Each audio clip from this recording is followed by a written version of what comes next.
धाराशिव जिल्ह्याचे पालकमंत्री तानाजी सावंत म्हणाले की मला लोकसभेचं तिकीट नको, पण माझ्या पुतण्याला द्या.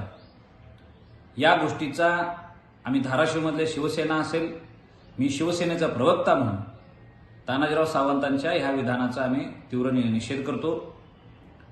पक्षानं तुम्हाला इलेक्शन लढण्याची विनंती केलेली आहे. जर तुम्हाला पक्षादेश मानायचा नसेल तर इतर गोरगरीब माणसाला पुढं करा, पण तुम्ही तुमच्या स्वतःच्या पुतण्यालाच पुढं करताय.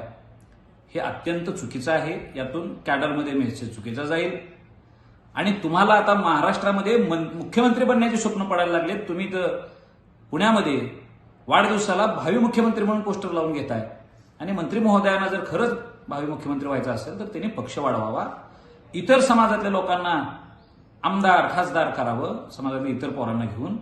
स्वतःच्या घरातलेच लोक, प्रमुख पण आपल्या घरात, खासदार पण आपल्या घरात, आमदार पण घरात घेतल्यानंतर तुम्ही फक्त सावंत सेनेचा किंवा तुम्ही फक्त सावंतांच्या एम्पायरचा मुख्यमंत्री असू शकताय, महाराष्ट्राचा होऊ शकत नाही. आणि म्हणून तानाजीराव सावंतांनी स्वतःच्या पुतण्याचं नाव वाढवणं बंद करावं. महाराष्ट्रामध्ये, मराठवाड्यामध्ये आणि त्यातल्या त्यात धाराशिव जिल्ह्यात उपऱ्या लोकांना मतदान होत नाही. तानाजीराव सावंतांना ह्या गोष्टीची जाणीव आता नक्कीच होणार आहे. महाराष्ट्रातला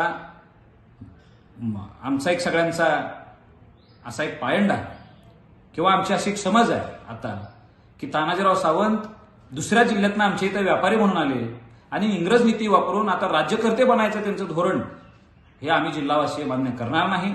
आणि कोणत्याही परिस्थितीमध्ये धनाजी सावंताचा विरोध आम्ही 100% करणार. धनंजयला आम्ही जिल्ह्यात पाय ठेवू देणार नाही. निवडून तर येऊ द्यायचे पुढचे विषय. तानाजी सावंतांनी लढले तर त्या बाबतीत आम्ही सकारात्मक नक्की विचार करू.